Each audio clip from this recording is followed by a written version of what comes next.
Blessed morning, everyone. Grabe, ginulat mo kami, Brother Jovil, kanina, no? Nagulat ako, may siglang sumigaw bigla sa stage, eh. Pwede ba natin palakpakan si Lord sa buhay po ng kapatid natin si Jovil? Grabe, kinonquer niya yung fear niya, no? Talagang pinaghandaan niya yung kanyang pagtayo po dito sa harap po sa ating kanina. At alam ko po, sa Panginoon mo yung ginagawa, kapatid. No? Happy Resurrection Sunday po sa ating lahat. Minsan pa, palakpakan muli natin ang ating Panginoon. Thank you, Jesus. Thank you, Jesus. Wow. You know, I feel the presence of God in this place. Sino po dito sa inyo, kanina mo pa nasi-sense or nararamdaman yung presence ni Lord? Amen? You know, the scripture says, where the Spirit of the Lord is, there is freedom. Tama? There is breakthrough. There is joy. Tingnan mo nga yung katabi mo, mukha ba siyang meron joy? Yan. Sabihin mo sa kanya, friend, pasok ka sa presence ni Lord, ang sarap sa pakiramdam. Amen po ba doon?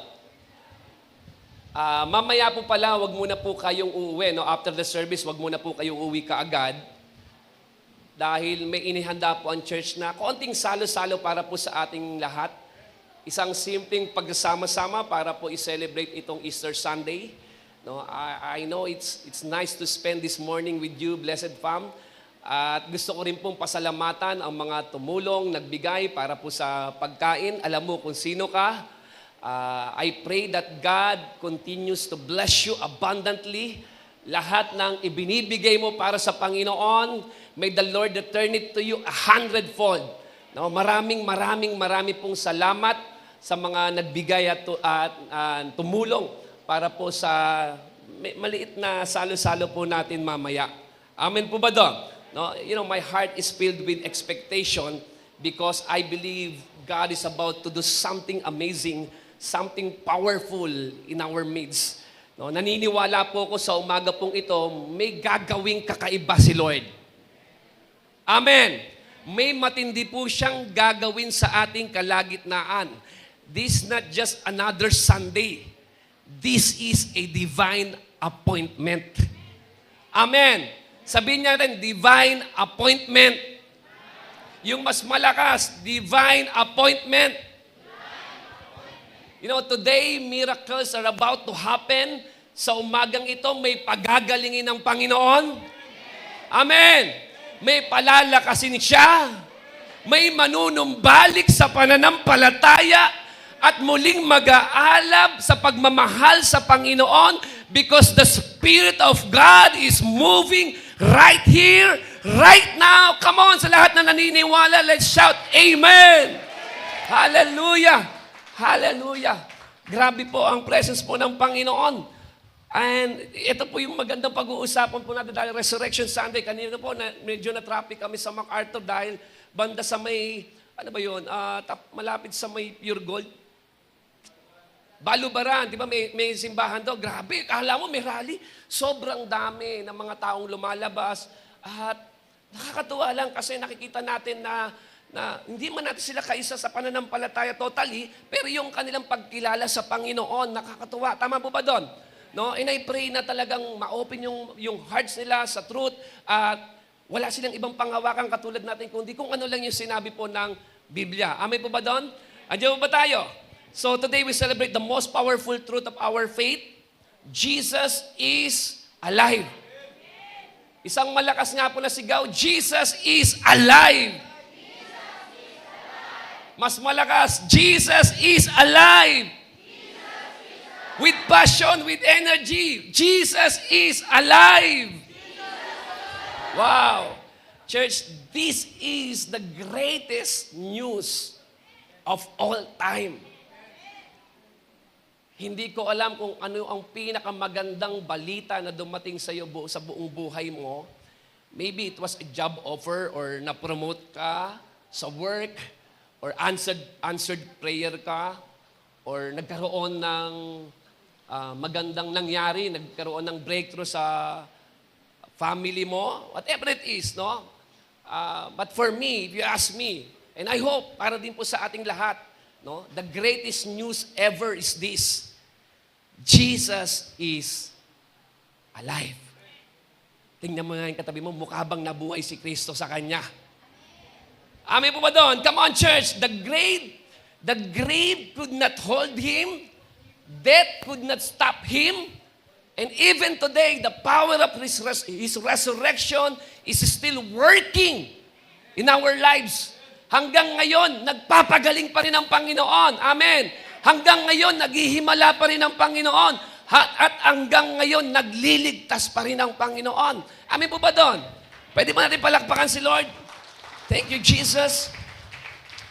Kaya kung dumating ka kanina, o sa punto na to, medyo malungkot ka, sugatan ka, or parang hopeless na, I think this is a reminder for you. Amen po ba doon? Na may bagong pag-asa, may bagong simula. Yan talaga yung kay Jesus. May bagong pag-asa, may bagong simula. Dahil si Jesus po, no, na nakita natin, hindi po siya nanatiling patay. So tayo rin po, hindi po natin kailangan manatiling talunan. Sabi mo sa katabi mo, huwag kang manatiling talunan. Because our Savior is alive. Amen. And His victory is also our victory. Ibig sabihin, yung katagumpayan ng Panginoon ay katagumpayan din po natin. Alam niyo po ba yon? Kaya nga sa Old Testament, yung analogy niyan, yung laban ni David at ni Goliath. No? Ito, fresh revelation ito, yung ni David at Goliath, pag binasa mo, nagkaroon ng kasunduan sa mga Philistines sa Israel, na wag na maglaban lahat, pumili na lang ng isa. Ngayon, kung sino manalo, kapag nanalo ang mga Pilisteo sa pamamagitan ni Goliath, magiging alipin nila ang buong Israel. Pero kapag nanalo si David, ang buong Pilisteo naman ay magiging alipin nila. Tama po ba doon? So, hindi naglaban ng lahat. Isa lang ang lumaban. Pero yung tagumpay ni David, nakita natin ay naging tagumpay ng buong Israel. Amen. Ganon din po kay Jesus. Hindi naman talaga tayo lumaban eh. Tama, kaya nga kanina, kung naiintindihan mo yung inawit mo, talaga magpapasalamat ka na lang talaga kay Jesus eh. Dahil wala ka naman talagang inambag doon sa kaligtasan mo. Wala kang inambag dyan, kahit kakaunti. Hindi ka pinahirapan, hindi ikaw yung binugbog. Tama po ba doon? Hindi ikaw yung namatay. Lahat kinuha ng Panginoon. Pero doon sa krus ng Kalbaryo, ang galing lang kasi ng wisdom ni Lord kasi, iba para sa atin ang kamatayan ay defeat. No? Ito ay mensahe ng pagiging talunan. Could you imagine, akala siguro ni Satan, no, yung namatay si Jesus, nagtagumpay na siya. Tama po ba doon? Tama po ba?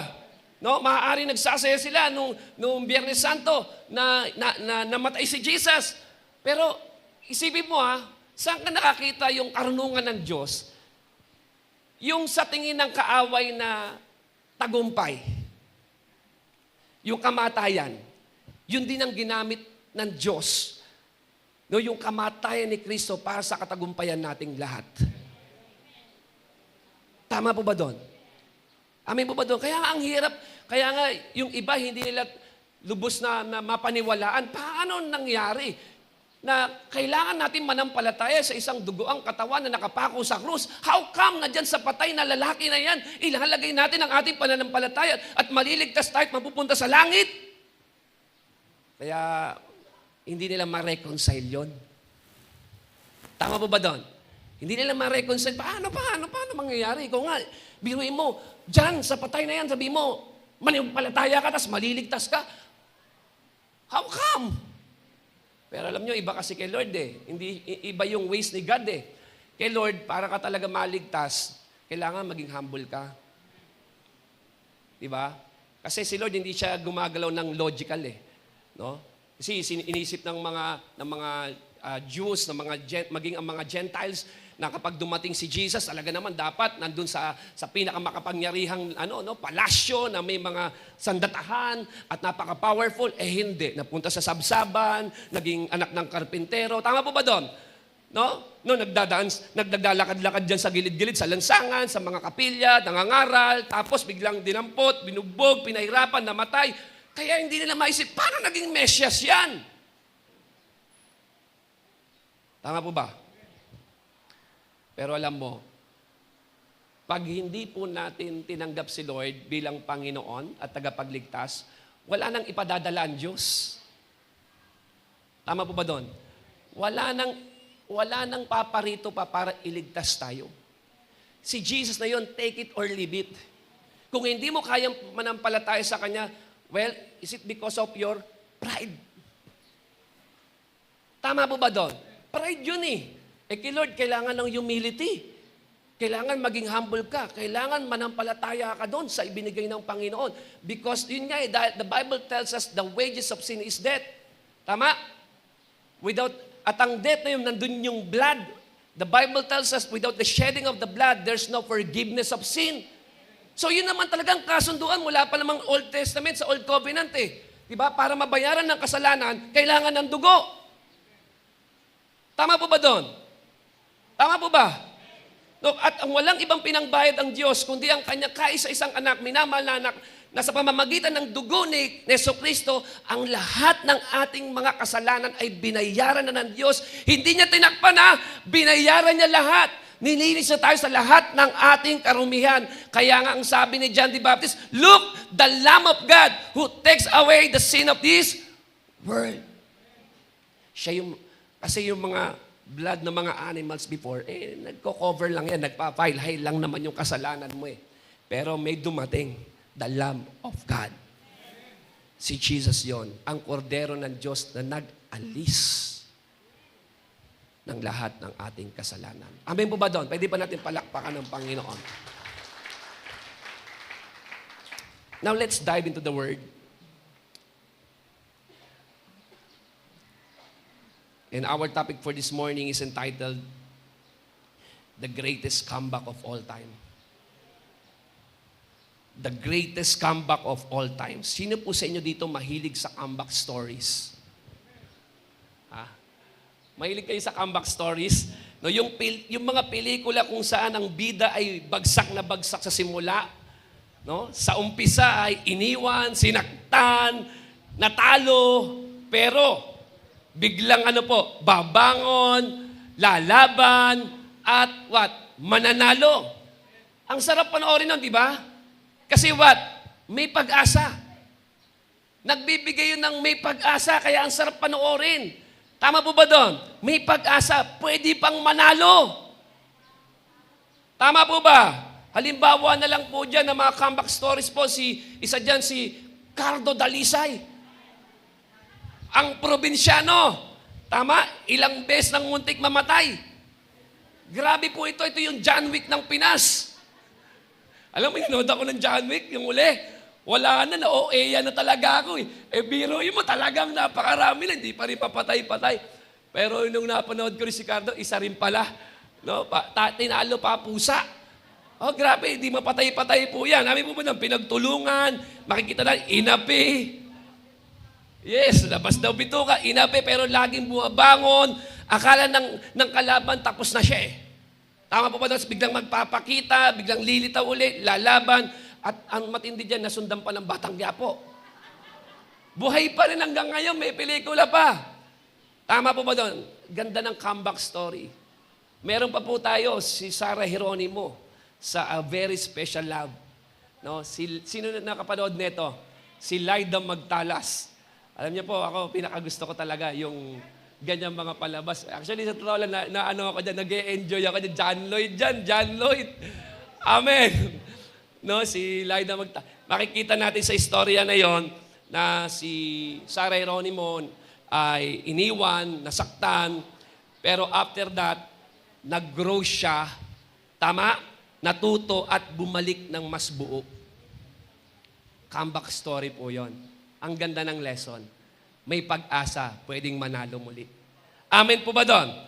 Andiyan ba tayo? So marami pang mga comeback stories, pero alam niyo po, sa lahat ng mga comeback stories, isa lang talaga ang pinakamatindi. At ito po'y totoong nangyari. Nasa kasaysayan. Ano po yon? Yung comeback ni Jesus. Yung comeback ni Jesus, akala ng lahat tapos na siya. Pinatay, nilibing, sinelyuhan, pati yung libingan. Tama po ba doon? No? Pero after 3 days, What happened? He rose again. At hindi lang siya basta nabuhay, kundi buhay na buhay. Amin po ba doon? At dahil siya ay nabuhay, no, nabuhay magmuli ang Panginoon, ibig sabihin meron tayong pag-asa na bumangon mula sa mga patay nating sitwasyon. Tama po ba doon? Mula sa guilt, sa failure, at sa hopelessness. Sabi po ni N.T. Wright, isang theologian, sabi niya, the resurrection is not just a happy ending. Kasi, ang saya nga naman kasi nabuhay si Jesus. But it is a new beginning. No, the resurrection is not just a happy ending, it is a new beginning. Ang resurrection daw, hindi lang ito ay happy ending, kundi bagong simula ng totoong buhay. Bagong simula ng totoong buhay. Sino po dito sa inyo naranasan mo na yung totoong buhay? No, hindi lang yung existing life kundi life that is purposeful, that is meaningful. Amen po ba doon? No, yung maranasan mo yung totoong buhay. Kaya yung nangyari po doon sa grave kung saan si Jesus ay muling nabuhay, ito po ay mensahe sa lahat ng mga nananampalataya sa Kanya na kay Kristo ay palaging mayroong pag-asa. Jesus' resurrection is our comeback hope. Kahit ano pa yung pinagdaanan mo, mayroong comeback palagi kay Jesus. Amen? Amen po ba doon? Tingnan mo ngayon katabi mo, sabihin mo sa Kanya, comeback lang. Amen? Naalala niyo po yung pelikula na yung title ay The Pursuit of Happiness. Na alam niyo yung storyang yan.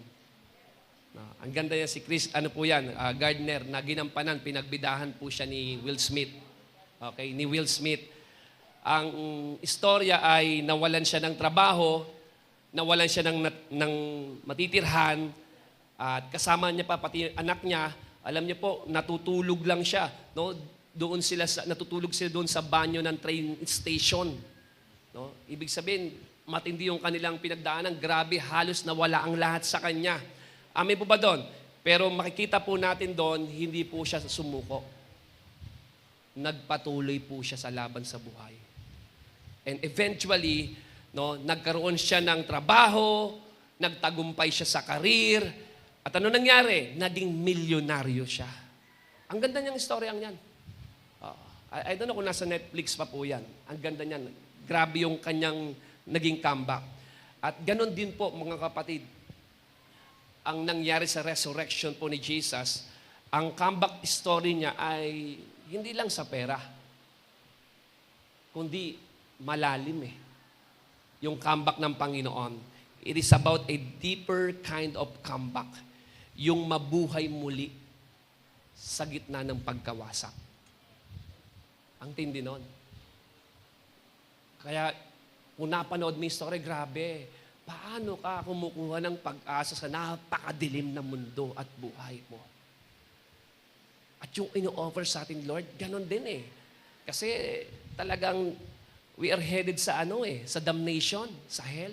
Ang dilim ng buhay natin. Hindi lang naman yung pagpunta sa impyerno ang kinakatakot ng tao. Tama po ba doon?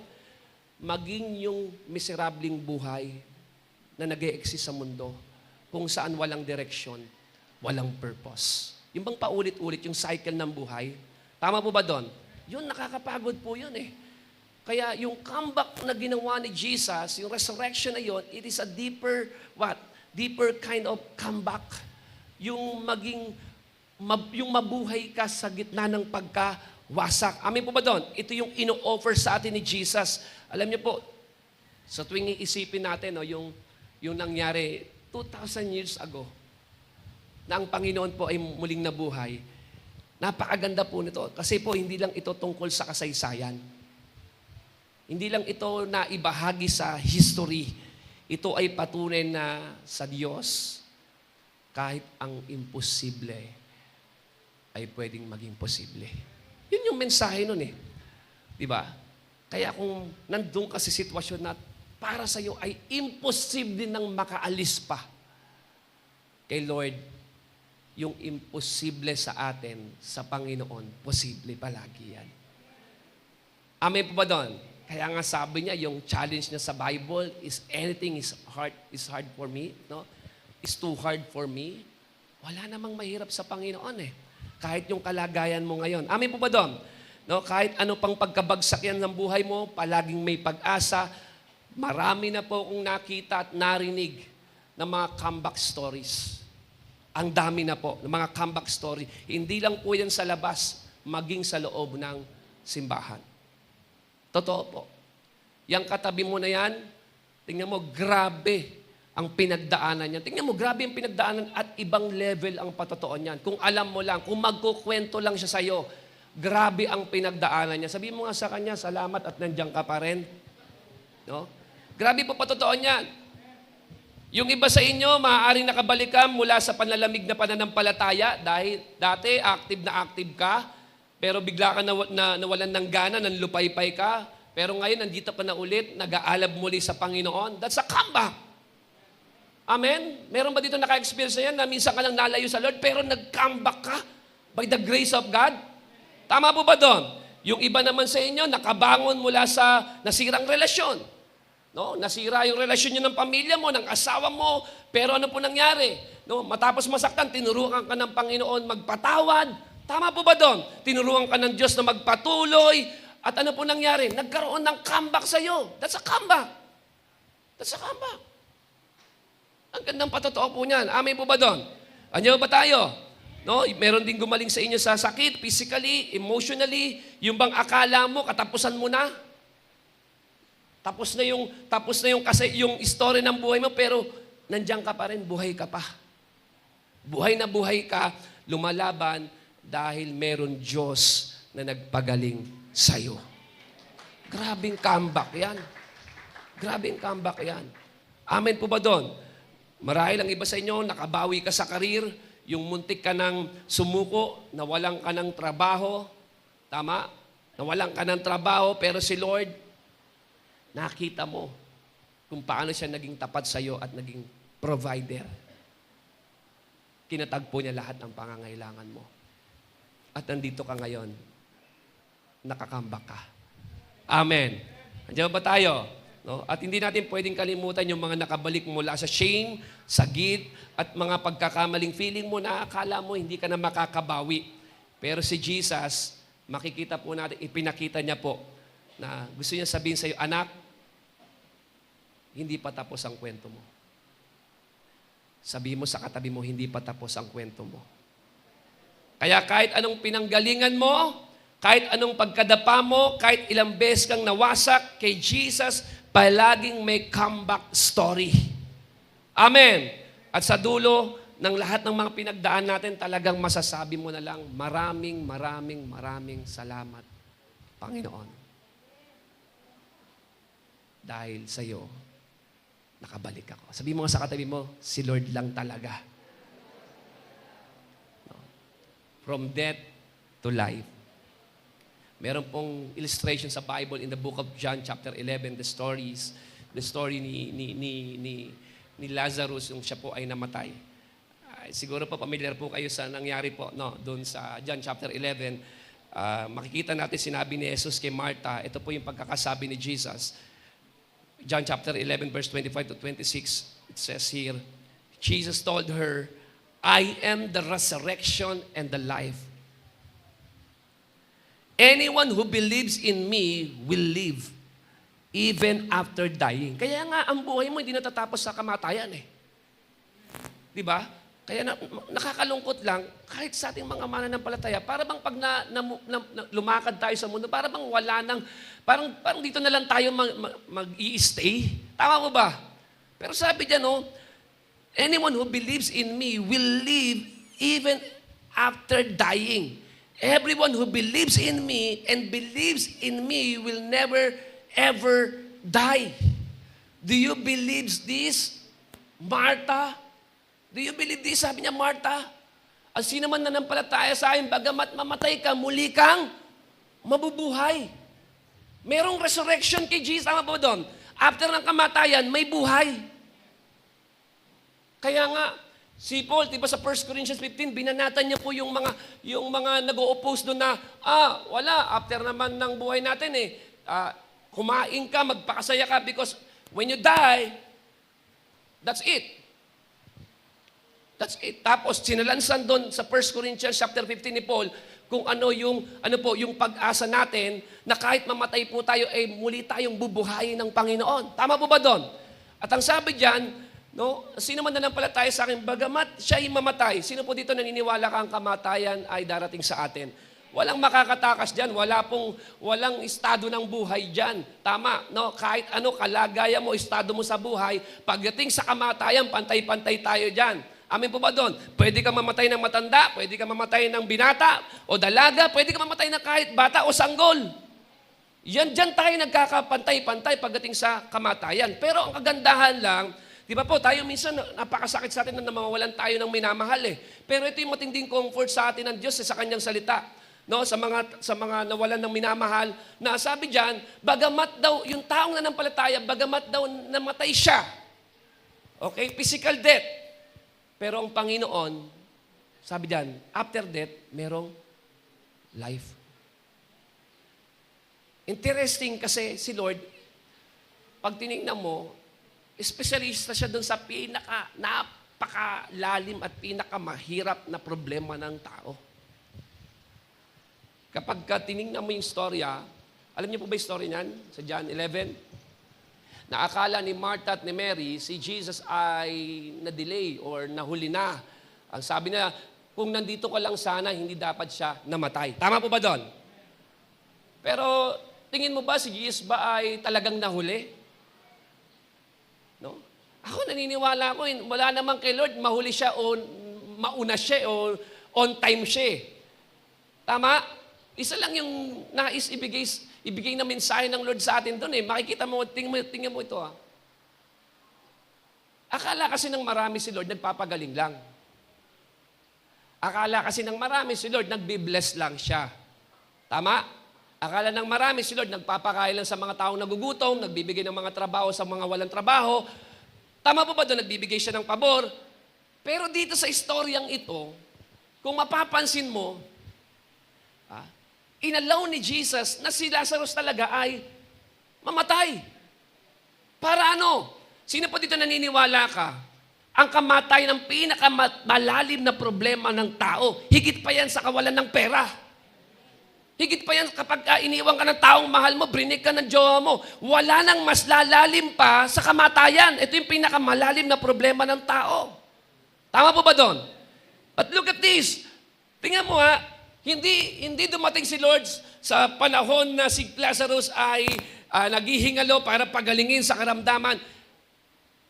Inalaw talaga niya na pagdating niya, patay na si Lazarus. Actually, 4 na araw ng patay.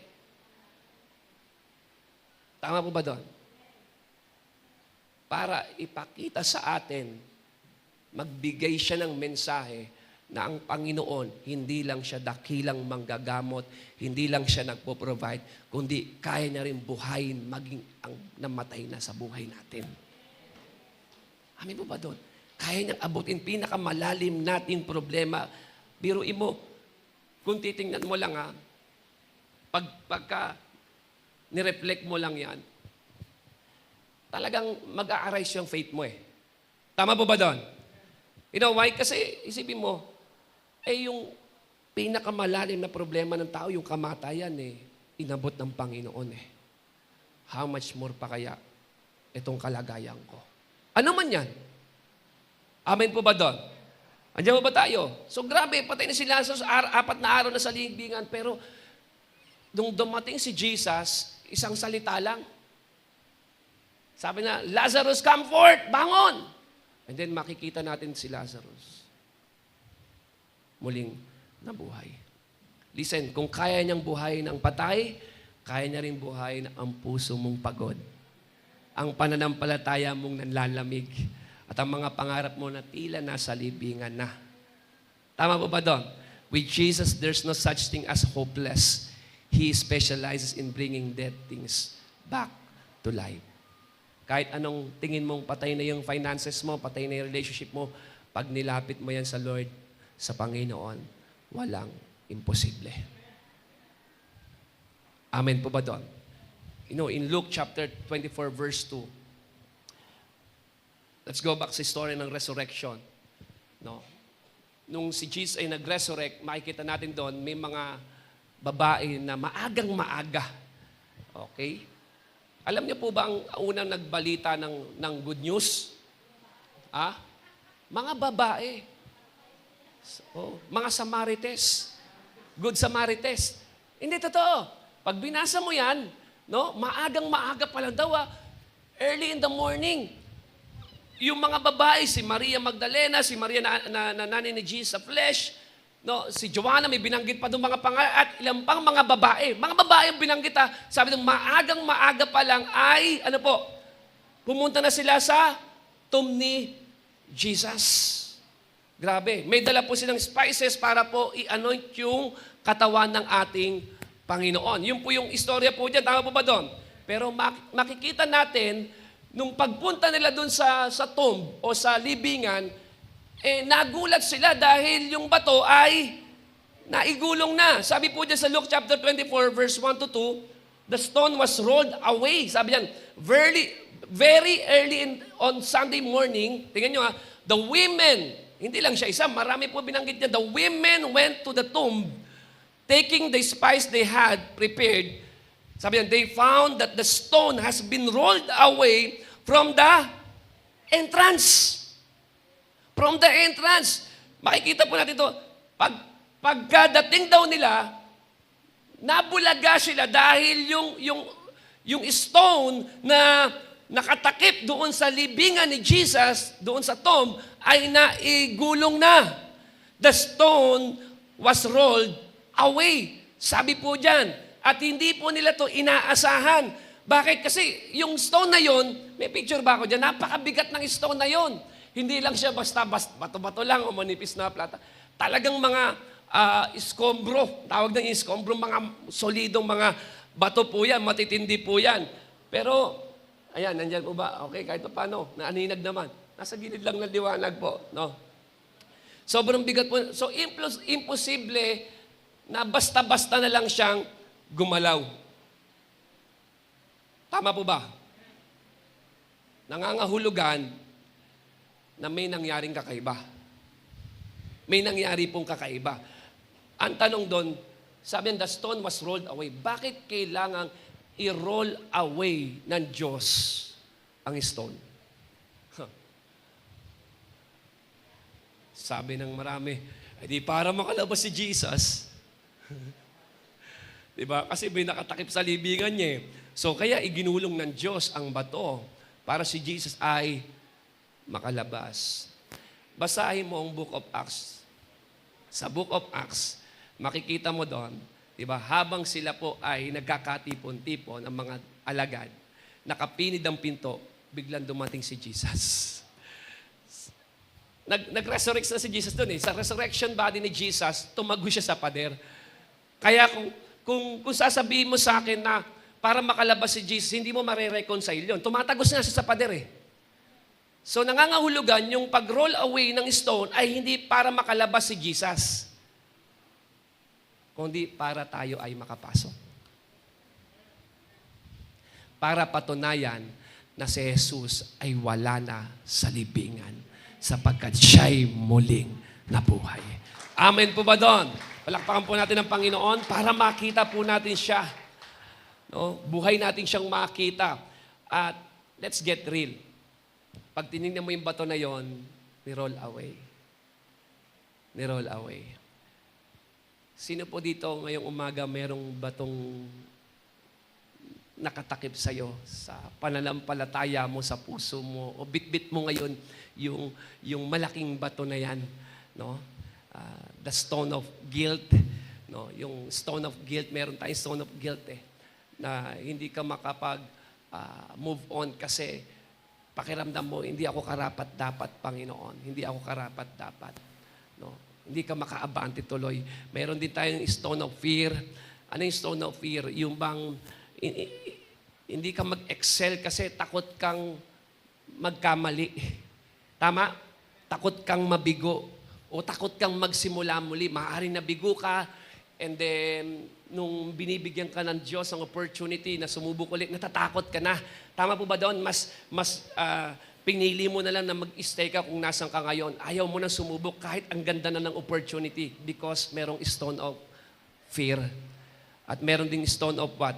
Past mistakes. Yung mga maling nangyari sa nakaraan na sinusumbatan ka, ganito ka, ganyan ka. Ganito nangyari, ganito ka. So, ito po yung napakagandang balita po sa Panginoon. Sa resurrection, sinasabi po ng Diyos sa atin, anak, yung bato na yan, kaya kong alisin yan.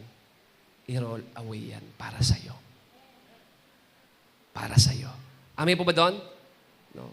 Alam niyo po, may nangyari dati, nung kami po ay natira po dyan sa, malapit na halos tapatan lang dyan, sa may tapat ng Pamana.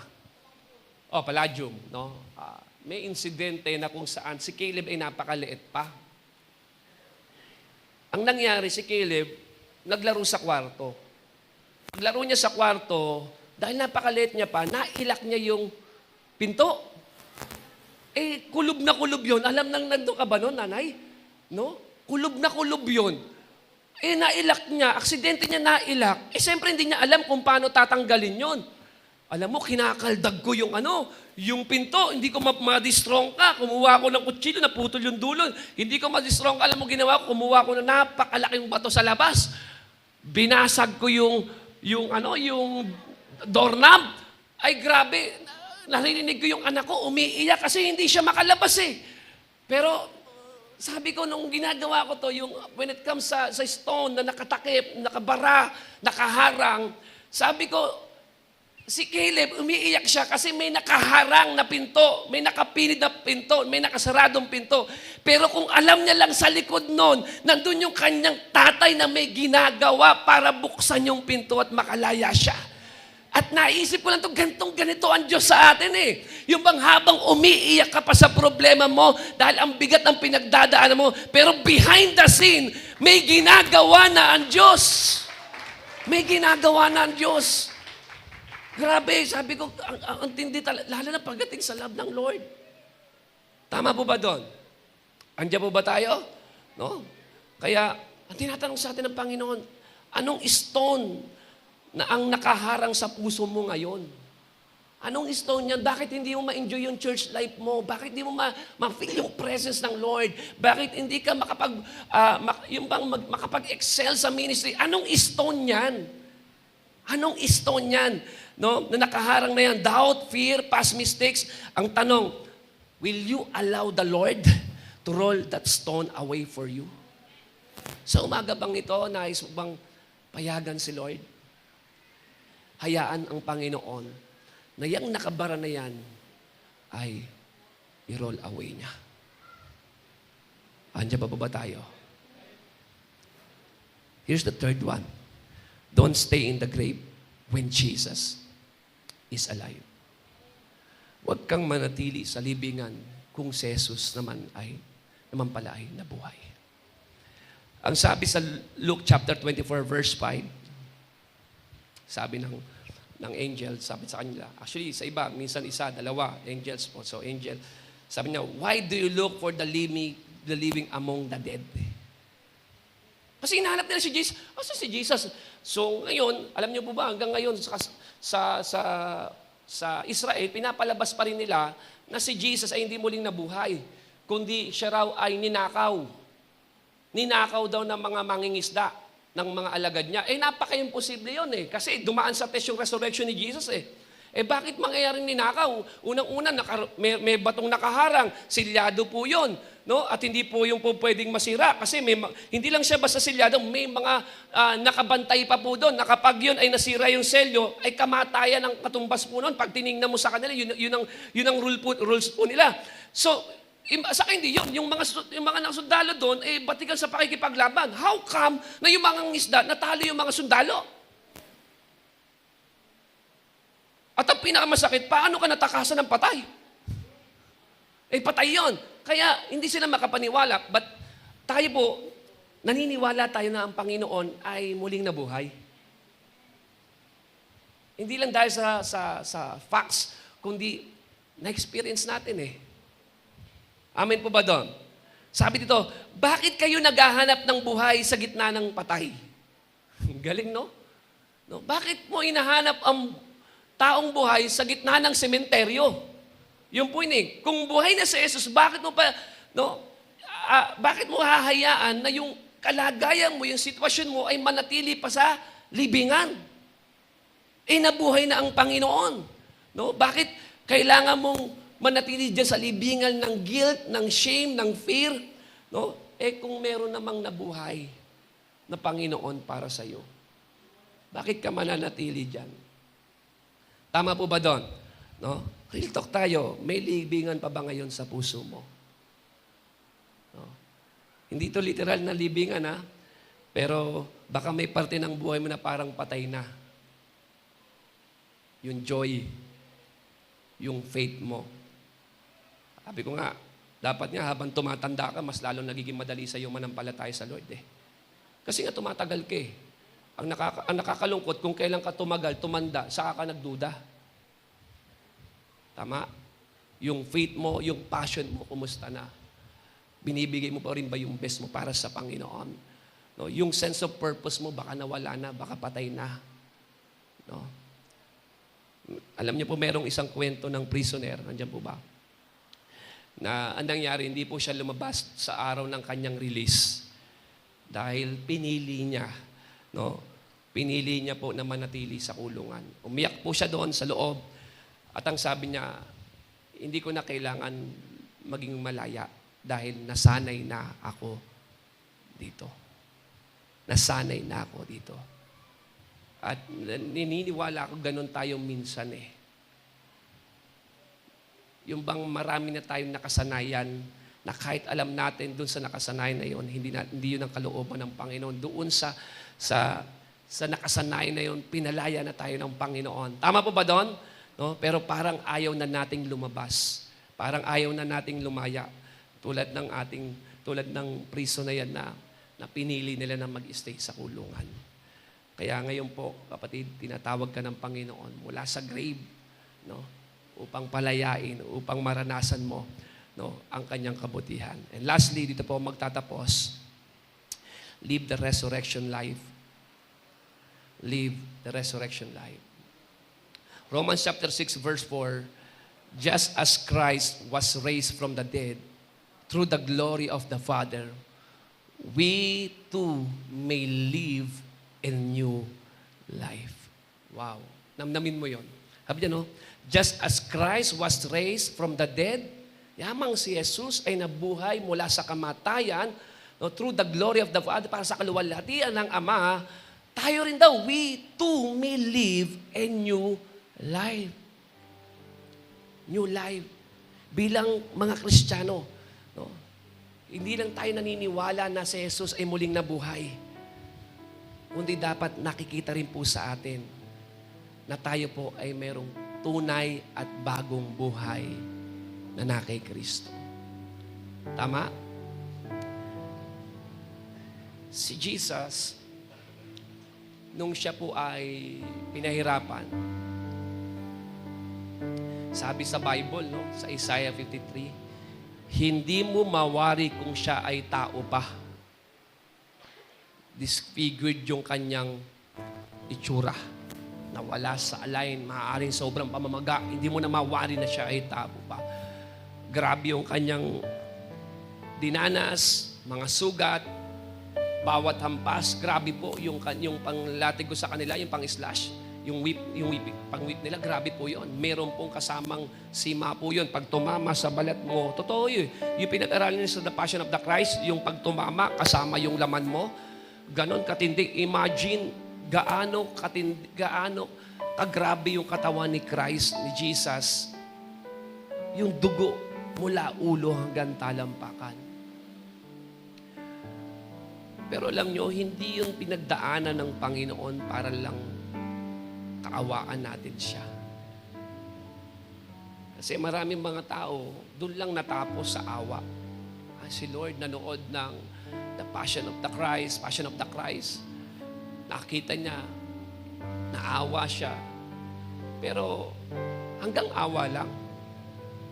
After that, para lang siyang nanood ng yung tulad ng mga pelikula, wala namang naging impact sa buhay niya. No? Alam nyo, maging yung muling pagkabuhay ng Panginoon, hindi siya muling nabuhay. Maraming mga tao ngayon nag-celebrate ng Resurrection Sunday. You know, hindi nabuhay si Jesus para lang kahangaan mo. Ang galing na matamatay, tapos muling nabuhay, kahanga-hanga. Listen to me, hindi siya pinahirapan para lang kaawaan. At hindi siya nabuhay magmuli para lang kahangaan. Ang nais ng Panginoon sa lahat ng kanyang pinagdaanan, maranasan natin ang kanyang dakilang pag-ibig, ang kanyang dakilang biyaya sa buhay natin na magbibigay ng bagong simula, bagong buhay na kasama ang Panginoon. Amen. Kaya, in the book of Romans, chapter 12, sabi doon, after ikwento ni Apostle Paul ang lahat ng ginawa ng Diyos, lahat ng kanyang sakripisyo, pumasok yung Romans chapter 12, diba? Nag-start sa salitang therefore. Pag sinabing therefore, ibig sabihin, may previous verses yan na kailangan mo maintindihan. Wala naman siguro sa inyo nakipag-usap na, friend, therefore. Wala, kailangan may statements ka muna. Tama po ba doon? And then, yung therefore na yon, sabi doon, alang-alang daw sa masaganang habag at biyaya ng Diyos. Ako'y nakikiusap sa inyo, sabi ni Pablo. Ialay ninyo ang inyong sarili. Offer your body, your life as a living sacrifice. Ano ibig sabihin? Ang paghahandog ng buhay sa Panginoon, listen to me, hindi yan natatapos sa araw ng linggo.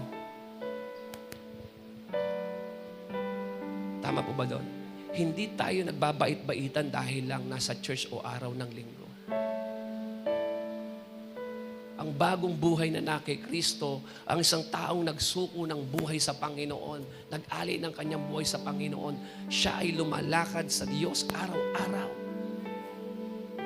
Sa biyaya ng Panginoon, nararanasan niyang katapatan ng Diyos. Hindi lang araw ng linggo. Hindi lang araw ng linggo. Hindi sinabi na offer your body every Sunday. No, offer your body as a living sacrifice. Handog na buhay. Amen po ba doon? Amen po ba doon? Pangalawa, mabilis lang po ito.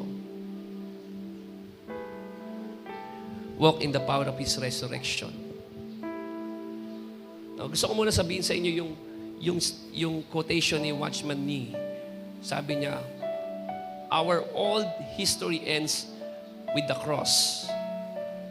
Our new history begins with the resurrection. Sa krus natapos ang ating lumang kwento at sa resurrection nagsimula ang bago nating buhay kay Kristo. That's why walk in the power of His resurrection. Walk in the power. Araw-araw, patuloy ka magtagumpay. Masaya ang Panginoon na nakita ka niya na nakakaabante. Hindi na nanatili kung nasan ka ngayon, kundi nag-move forward ka. Nag-grow ka, nagmamature ka kasama niya. And thirdly, share the message. Share the message. Ang magandang balita, could you imagine, sino po dito yung minsan para bang sukang-suka ka, kakabasa mo ng mga balita sa mga news, tama? I mean, ako nga, tingin ko nga sa news, nakadesign para sa bad news. Totoo! Palagi na lang yan. Front page? Karumal-dumal, krimen, sakuna, puro pangit, fake news. Tama po ba doon? Pero alam mo, meron pa rin good news eh. Yung good news, ang nakakaalam tayo po. Tayo. Sino po dito naniniwala yung kaligtasan, yung kapatawaran na naranasan mo sa Panginoon ay hindi lang yan para sa iyo.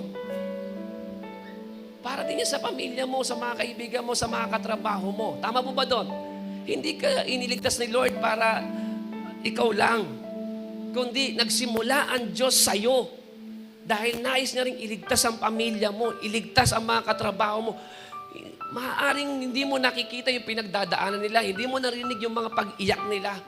Pero kapag talagang naging totoo si Christ sa'yo, alam mo, mula sa pagiging selfish, magiging selfless ka eh. Sino po dito sa inyo dumating sa time na, ako po nangyari yun eh. I don't know kung lies ng kaaway or reflection ko lang. Sabi niya, it's about time naman para family mo naman, puro mga tao sa simbahan, naisip mo. It's about time na yung family mo naman pagbukusan mo. No? Kasi po ako, mula nung tinawag ako ni Lord, yung pangarap ko para po sa marami. No? Anong mang bagay na nakikita ko, gusto ko, pag nakakita ko ng magandang relasyon, pamilya, sabi ko, Lord, gawin mo rin to sa taong ito. Lagi po akong ganon. And dumating sa time na umupo ko, tapos ano ko lang na, bakit puro sila? No? Bakit hindi ikaw at ang pamilya mo muna? Pero ako naniniwala ako, we are born into this world selfish. But we are born again for us to be selfless. Selfless. Selfless. Kasi hindi mo naman kaya magmahal sa tao kung hindi mo talaga naranasan yung totoong pag-ibig ng Diyos. Totoo. Totoo. Normal lang yan. When you say normal lang yan, mabuti ka lang sa mga taong gumagawa ng mabuti sa iyo. Normal. Kahit sabi ko nga, kahit nga adik eh. Kahit adik, kayang gawin niya. Kahit mga loko-loko sa kanto, pag pinakisamahan mo, papakisamahan niya, pag naparambol ka, makikipagrambulan din niya. Totoo. Totoo yun. Hindi nila kailangan maging Kristiyano pa. Pero iba yung pag-ibig na mula sa Panginoon. That's why He said, love one another in the same way that I have loved you. Kung magmamahal ka, sabi ng Panginoon, dapat yung pagmamahal na tulad na ipinakita at ipinadama at pinaranas ko sa iyo. Amen po ba doon? No? Kaya, sabi ko, Panginoon, until my last breath, I will serve you, Lord. No matter what. No matter what. Sabi mo sa katabi mo, no matter what. No. Meron ba dito sa inyo? No, yung bang parang ayaw mo nang maranasan ng anak mo yung naranasan mo? Maraming ganyan. Tama po ba? Kaya sabi ko, dumarating tayo sa mga pagkapagod, pagdadapa. Sabi ko kay Pastora, dumating sa time na sabi ko, gawin mo lahat. Huwag mong pagpapastorin dalawang anak ko. Huwag mo silang pagpapastorin. Bayaan mo silang mag-ambisyon ng mangarap ng iba, pero huwag mo silang pagpapastorin. Kasi bakit? Napakahirap. Napakahirap. But because of the love of Christ, sabi ko, Panginoon, as for me and my household, we will serve you. Not because people are good, but because God is so good. Tama? Hindi naman dahil sa tao. Tingnan natin yung pag-ibig ng Diyos. Kapag nakatingin ka sa pag-ibig ng Diyos, alam mo, kahit anong bagay pa yan, pangyayari pa yan, hindi ka kayang ipahinto niyan. Dahil totoo ang Panginoon. Pero pwede ba tayo lahat at tumayo at magpasalamat sa Panginoon?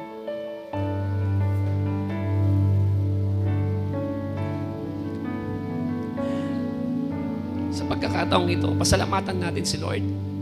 Dahil bawat isa po sa atin, meron tayong comeback story. No? I don't know kung ano man yung pinagdaanan mo, kung ano man na nangyari sa'yo. Pero lahat tayo ay pinagtagumpay ng Panginoon, ibinalik ng Panginoon. Pasalamatan natin si Lord. Sige po, pikit lang po tayo. Pray tayo kay Lord habang tumutugtog ang worship team. Let's pray and give thanks to the Lord. He is good, He is faithful. Panginoon, marami pong salamat po sa iyo. Sa walang hanggan mong biyaya at pag-ibig po sa amin. Sa iyong pagmamahal na ipinadamang po sa amin. Salamat po. Sa pamamagitan ng iyong muling pagkabuhay, naranasan namin ang bagong simula. Naranasan po namin, O Diyos, ang buhay na pag-asa. Maraming pong salamat po sa iyo sa gitna ng aming pagkatalo, sa gitna ng aming pagkabigo, sa gitna ng aming pagkabagsak. Salamat dahil hindi mo po kami iniwan at pinabayaan. Maraming pong salamat po sa iyo, Panginoon. Lord, patawarin mo po kami kung kami po ay pinili namin na manatili sa hindi mo kalooban, Panginoon, sa pagkatalo. Patawarin niyo po kami kung minsan nagda-doubt kami sa aming pananampalataya po sa iyo. Sa kapangyarihan mo, patawarin niyo po kami, Panginoon. At nagpapasalamat po kami dahil, Lord, sa muli mong pagkabuhay. Dakilang Diyos, tinanggal mo ang mga hadlang na ginawa sa amin, sinet up sa amin ng kaaway. Hindi ka pa po tapos sa amin. Hindi ka pa po tapos sa amin. Kapatid, God is not done with you yet. Hindi ka lang pinagaling ng Diyos. Gagamitin ka pa ng Panginoon. Hindi ka lang ni-restore ng Panginoon. Dadaling ka pa niya sa pinakamagandang destinasyon na inihanda niya sa iyo. Sa umagang ito, hindi na buhay si Jesus para lang manatili ka sa upuan, manatiling bagsak, manatiling kulang, mahirap, mahina. Hindi na buhay si Lord para maging ganyan lang ang kalagayan mo. Nabuhay si Jesus upang ang buhay mo ay magkaroon ng buhay na ganap, kasaya-saya, isang buhay na may layunin, isang buhay na puno ng kagalakan, ng kapayapaan, buhay na pagpapala sa marami, buhay na nagagamitin ng Panginoon para sa pag-aabot niya sa marami, pagliligtas sa Diyos sa pamamagitan mo. At ang oras na ito, hayaan mong i-pour out niya ang kanyang presensya, i-pour out niya ang kanyang kapangyarihan sa iyo. Maranasan mo, madama mo ang kanyang pag-ibig at sabihin mo sa Panginoon, Lord, salamat, salamat. It's all because of you. It's all because of your grace. It's all because of your mercy. Thank you because you are faithful. You are good. You are worthy to be praised, Jesus. We praise you, Lord. We bless your name, Jesus. Let your name be glorified. May your name be magnified. Come on, raise your voice to the Lord. Hallelujah! Hallelujah! Hallelujah! Hallelujah! Sa oras na to, i-welcome mo yung presence sa Panginoon. May ginagawa siya sa iyo. May sinasabi siya sa iyo. May inilalagay siya sa iyo. Hallelujah! Come on, welcome the presence of God. Yes! Yes! Resurrecting me by your Spirit. Thank you, Holy Spirit. The resurrecting King is resurrecting me. In your name I come alive to declare your victory. The resurrected King is resurrecting. Come on, church, just sing. By your Spirit I will rise. The resurrected King is resurrecting me. In your name I come alive to declare your victory. The resurrected King is resurrecting me. By your Spirit I will rise from the ashes of defeat. The resurrected King is resurrecting me. In your name I come alive to declare your victory. The resurrected King is resurrecting. Your name is victory.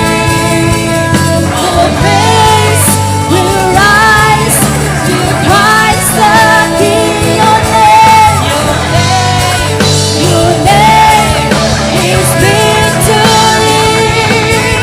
All face will rise to Christ the King. Lord, thank you, Jesus. Jesus is risen. He is risen.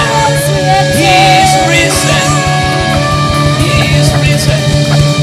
Thank you, Jesus. Maraming pong salamat, Panginoon. Tunay nga, Lord, na kami sa oras mong ito. Lubos ang aming pasalamat. Kinikilala po namin ang iyong tinapos na gawa. Mula sa krus ng Kalbaryo, sa lahat ng iyong paghihirap na dinanas at maging sa muling pagkabuhay mo. Palagi po namin itong aalalahanin at hindi lang po ito, Lord, magiging alaala. kundi kapangyarihan namin sa araw-araw ng aming buhay. Salamat po, pagpalain niyo po, Panginoon, ang aking mga kapatiran ng iglesyang ito, blessed family. Lord, salamat po dahil may pinagaling ka, may binuo ka, mayroon ka ni-restore, Lord. Salamat po. Naghimala ka sa umaga po ito. Thank you, Holy Spirit. Thank you, thank you, thank you, Holy Spirit. Thank you so much. We love you, Lord Jesus. Thank you, Father. We love you. This is our prayer. Amen and amen.